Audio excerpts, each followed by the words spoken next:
네, 이렇게 레위기는요, 지난 편에서 우리가 배웠었던 것처럼 일곱 절기가 쭉 나오게 되고요. 그런 다음에 더불어서 지켜야 될 그러한 규례들이나 그리고 꼭 지켜야 될 것들이 나오고 있는데, 그 중에 제가 조금 순서를 바꾼 게 있는데, 절기 나오기 전에 먼저 이야기했던 게 사실 뭐였냐면 안식일이었어요. 왜냐하면 절기마다 안식일이 다 들어가요.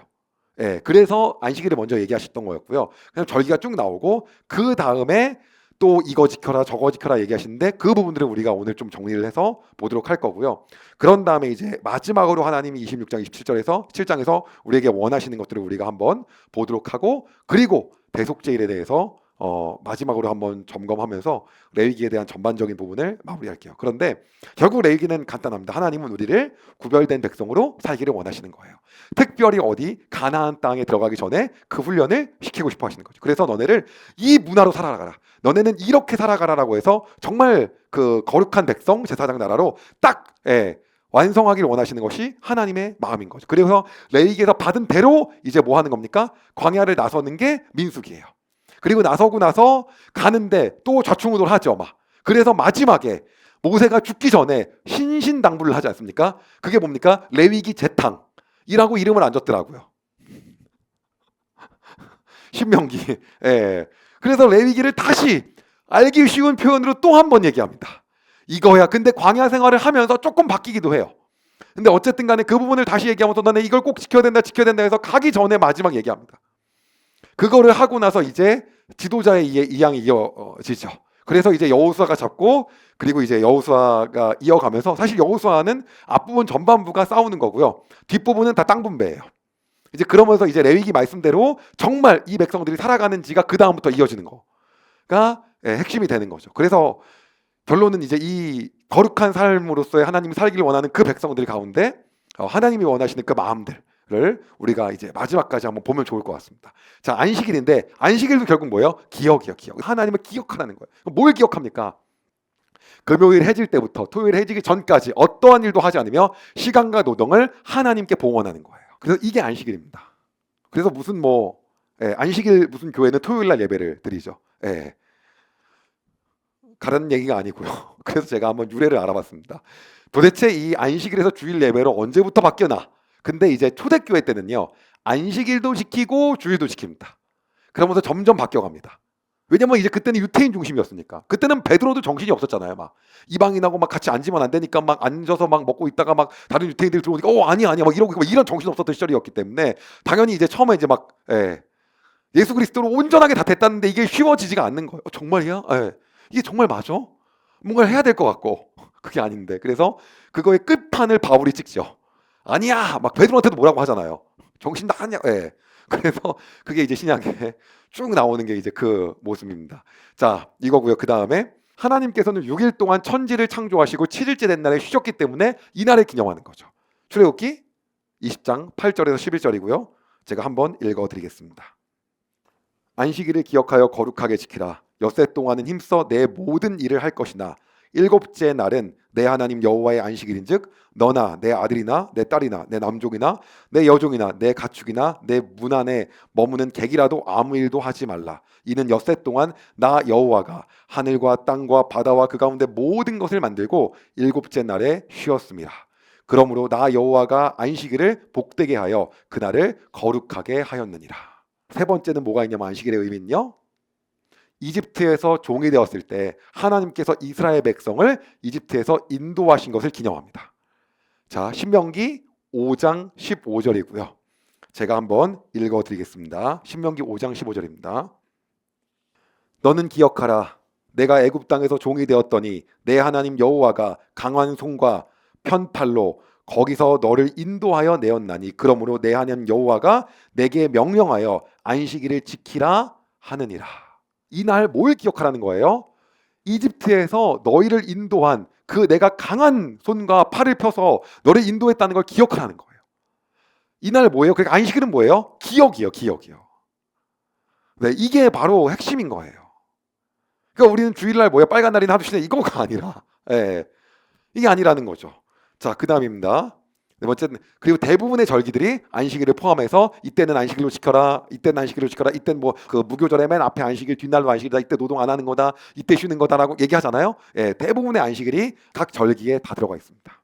그래서 요 정도가 우리가 안식일을 통해서 정리해야 될 내용입니다. 역시 핵심은 기억하라는 거예요. 자, 그 다음입니다. 자, 안식년은요, 사실은 이거예요. 7년을 일주기로 할 때 7년째 되던 해에 땅을 쉬게 하는 거예요. 땅을 씨를 뿌리거나 포도원을 가꾸면 안 되는 거죠.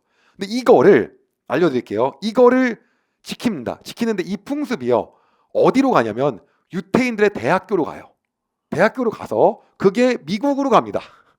왜냐면 유태인 교수들, 예, 미국 가요. 그래서 안식년 제도가 미국에 있어요. 그러다가 그게 미국에서 공부하고 온 교수들이 한국에 와요.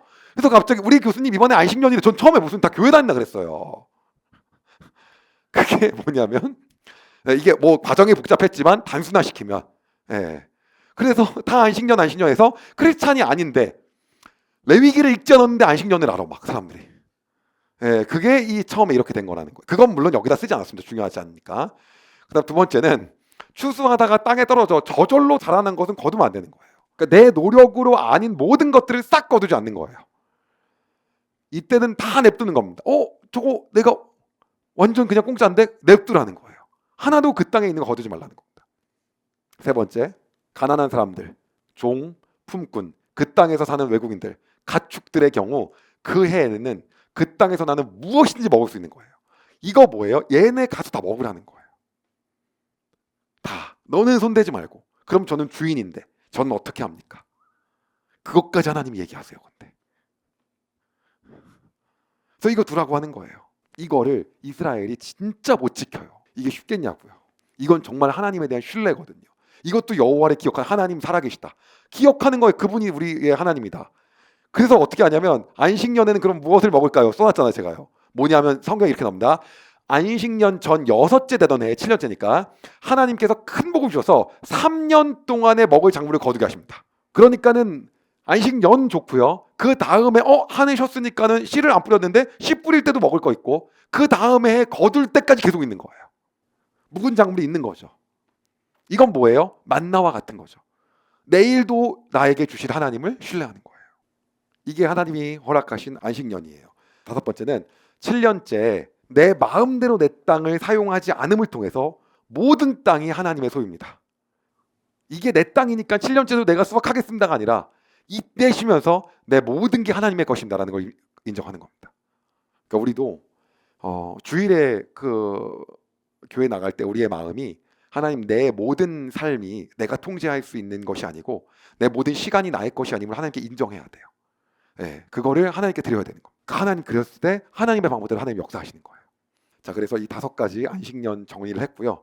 이제 이스라엘 백성이 성서학자들에 의하면 신학자들이나 단 한 번도 지키지 않았다고 했던 한 번도 지키지 않았다고 했던 그 다음 나오는 희년이 나옵니다. 하나님은 정확하게 말씀하셨는데 한 번도, 왜냐하면 그 근거가 뭐냐, 그 뒤에 나오지가 않아요. 이거 예수 그리스도를 연결해서 나올 때 외에는 나오지가 않아요. 그러면 희년은 뭐길래? 갑니다. 매 7년마다 오는 안식년을 7번 지낸 다음에 그 지낸 다음의 해를 의미합니다. 즉 뭐예요? 50년째 되는 해를 의미하는 거예요. 매 50년마다예요. 즉 7월 10일 대속제일에 나팔을 불어서 이번이 희년의 해이다라고 선포합니다. 그럼 안식년 한 번 했는데 그 다음에 또 놀아요? 네. 7번씩 7번 지나면 희년이에요. 이거는요 정말 그때의 진보된 너무나도 혁명적인 법이어서 지킬 수가 없었어요. 어땠는지 지금부터 한번 보여드리겠습니다. 두 번째입니다. 땅에 사는 모든 백성에게 자유를 선포합니다. 너네는 이제 지금부터 자유다. 각자 자기 땅, 자기 집, 자기 가족으로 다 돌아갈 수 있어요. 그래서 식객으로 붙어 사는 소작농이나 노동자들을 다 고향으로 그냥 가게 하는 거예요. 얼마든지 원하면 니네 이제 가라는 거야 다. 이렇게 되면 그동안에 얘네를 식객으로 다 했던 주인은요 하나님을 신뢰해야죠. 그게 자기 건가요? 그 얘기예요. 그 다음이요. 그러니까 기가 막혀요. 세 번째는 모든 땅을 원래 임자에게 돌려줘. 빚을 탕감하고 노예를 또 해방해줘요. 난리 났죠. 그래서 하나님이 어디까지 하냐면 이 얘기까지 합니다. 성경에 써 있는데 제가 써진 않았어요. 뭐냐면 희년이 근접해 있으면 땅을 싸게 사라는 거예요. 희년 때 돌려줄 거니까. 희년이 멀리 있다. 그럼 비싸게 사라는 거예요. 노예를 사올 때도 희년이 얼마 안 돼서 나가야 되니까 싸게. 멀었다. 그거 되게 합리적이신 거예요. 예, 그 얘기가 나와요 정확하게. 근데 이때는 뭐예요? 다 리셋이라는 거예요. 다 전부 다. 다시 원래대로 돌아간다는 거죠. 이게 뭐냐면 단 한 번도 지킨 적이 없다고 많은 신학자들이 주장하는 희년이에요. 그럼 이거는 무엇을 의미하는 거냐? 알려드릴게요. 하나님의 나라가 회복되는 걸 의미하는 거예요. 왜냐? 공동체의 양극화를 막습니다. 그리고 이미 땅이 많아가지고 일하지 않아도 되는 사람들이 많아져요. 그거 아니다. 땀을 흘려야 소산을 먹는다는 창세기의 원칙이 회복되는 겁니다. 더불어서 제가 쓰진 않았지만 예수님께서 이 땅에 오신 게 희년의 해가 선포되는 거예요.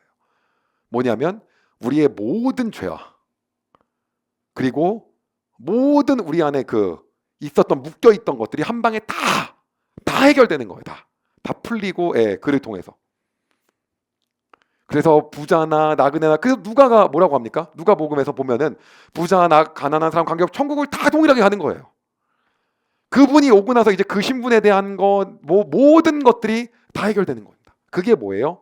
바로 하나님의 희년이 예수 그리스도라고 하는 거예요.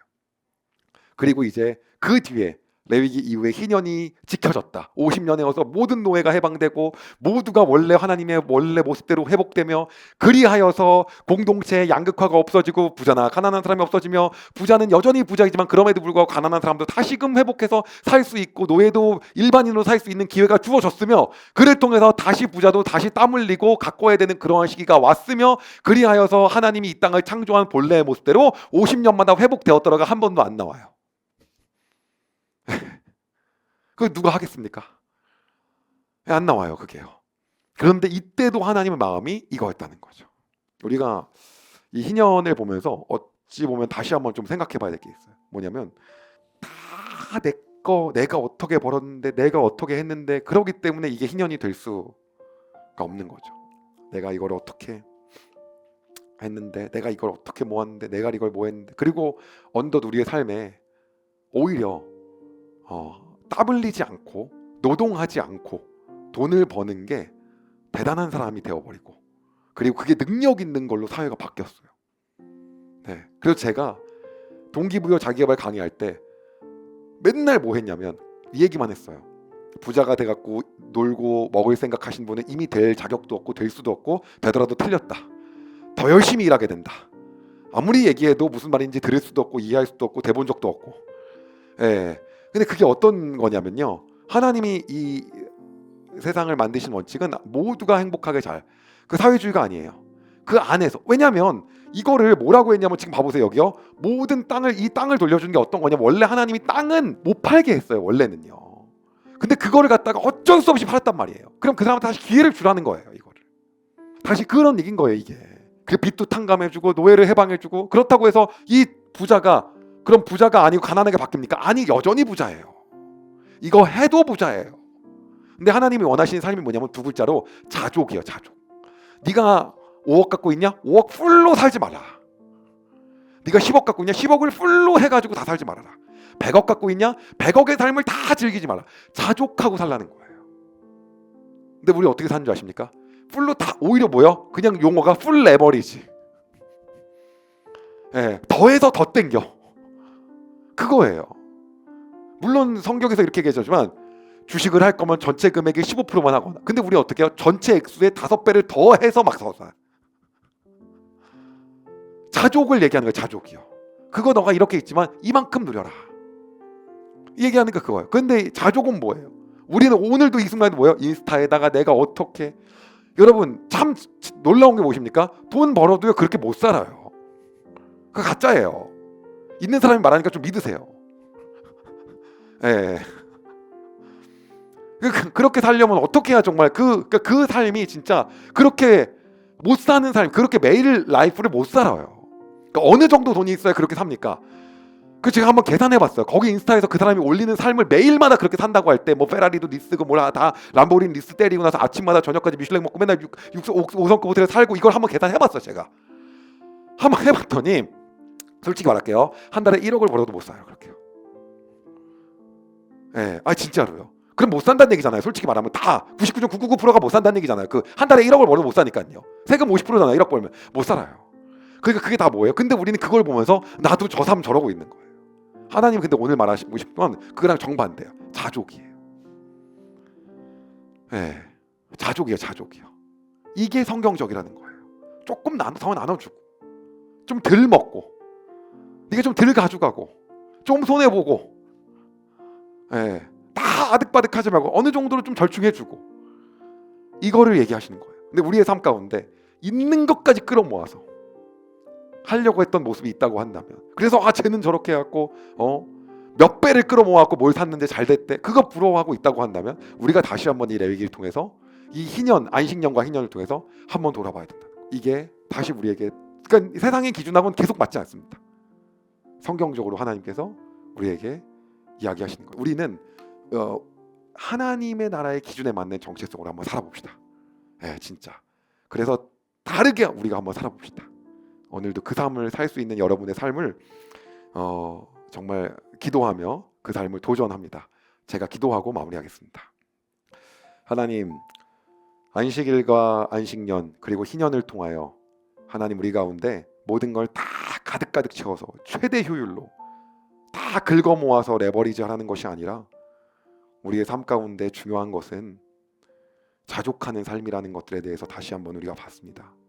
주님, 우리가 이렇게 살면 비효율적이야, 이것은 정말 어리석은 거라고 말할 때에도 우리는 하나님 나라의 법칙과 하나님 주신 원칙에 따라 자족하는 삶을 살게 하여 주시옵소서. 그리하여 이를 통하여 하나님 우리의 삶에 더 놀랍게 역사하신 하나님을 보게 하여 주시옵소서. 그리하여 하나님을 날마다 기억하게 하여 주시옵소서. 주님, 오늘도 우리의 삶 가운데 우리가 생각한 것을 뛰어넘어 우리에게 무언가를 포기라고 하실 때 그것이 실제 포기가 아니라 하나님을 기억함으로 하나님의 방법으로 우리의 생각을 뛰어넘어 역사하시는 하나님임을 우리가 기억하고 신뢰하게 하여 주시고 그 삶을 따라가게 하여 주시옵소서. 그렇게 인도하신 하나님을 찬양하며 예수님의 이름으로 기도드립니다. 아멘. 여러분, 영상 도움이 되셨다면 구독과 좋아요, 알림 설정까지 꼭 부탁드립니다.